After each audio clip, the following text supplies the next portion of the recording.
اکثریت در حقیقت کیا ہے؟ تو عرب عربہ یعنی وہ عرب قبائل، عدنان عرب بھی کہا جاتا ہے۔ حضرت اسماعیل علیہ السلام حجاز تشریف لے گئے۔ آپ صلی اللہ علیہ وآلہ وسلم کا سلسلہ نسب حشام کی قبیلے سے اللہ تعالیٰ نے نبی صلی اللہ علیہ وآلہ وسلم کو چنا۔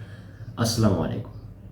پچھلے ویڈیو میں ہم نے سلسلہ نسب کو باقاعدہ سے ختم کیا تھا، اور آج ہم عرب ادیان اور مذاہب یعنی عرب کے مذاہب کو ڈسکس کریں گے کہ باشندگان عرب حضرت اسماعیل علیہ السلام کی دعوت تبلیغ کے نتیجے میں دین ابراہیمی کی پیروکار تھے، صرف اللہ کی عبادت کرتے تھے اور توحید کے کاربند تھے۔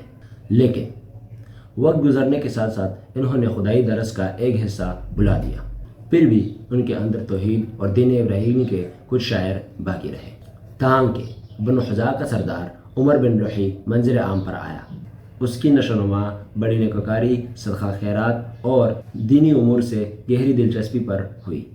اس لیے لوگوں نے اس سے بہت محبت کی اور اس کو اکابر علماء، فاضل اولیاء میں سے سمجھ کر اس کی پیروی کی۔ پھر اس شخص نے ملک شام کا سفر کیا اور دیکھا کہ وہاں کے لوگ بتوں کی پوجا کر رہے ہیں، تو اس نے سوچا کہ یہ بھی بہتر اور برحق ہے، کیونکہ ملک شام پیغمبروں کی سرزمین تھی اور آسمانی کتابوں کی نزولگاہ تھی۔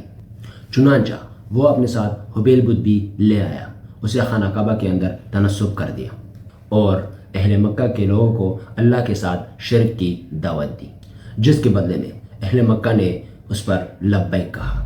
اس کے بعد باشندگان حجاز بھی اہل مکہ کے نقش قدم پر چل پڑے، کیونکہ وہ بیت اللہ کے ولی تھے اور حرم کے باشندے تھے، اور اسی طرح پورے عرب میں بت پرستی کا آغاز ہوا۔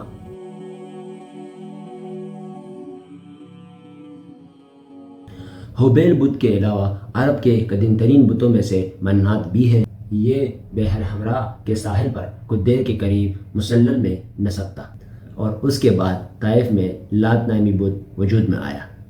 پھر وادی نحلہ میں عزا کی تنصیب عمل میں آئی۔ یہ تین عرب کے بڑے بت تھے، لات، منات اور عزا۔ کہا جاتا ہے کہ ایک جن عمر بن لحی کا تابع تھا، اس نے بتایا کہ قوم نوح کے بت یعنی ود، سواع، یعوز، یعوق اور نصر جدہ میں مدفون ہیں۔ اس اطلاع پر عمر بن لحی جدہ گیا اور انہیں کود نکالا، پھر انہیں تہمہ لایا۔ جب حج کا زمانہ آ گیا، پھر ان کو مختلف قبائل کے حوالے کر دیا، اور قبائل نے ان بتوں کو اپنے علاقے میں لے گئے۔ پھر مشرکین عرب نے مسجد حرم کو بھی بت سے بھر دیا۔ چنانچہ جب مکہ کو فتح کر دیا تو بیت اللہ شریف کے ارد گرد 160 بت تھے، اور جنہیں آپ صلی اللہ علیہ وآلہ وسلم نے اپنے دست مبارک سے توڑا، اور سرکار دو جہان صلی اللہ علیہ وآلہ وسلم نے حکم دیا اور سارے بتوں کو مسجد حرم سے نکال کر جلا دیا۔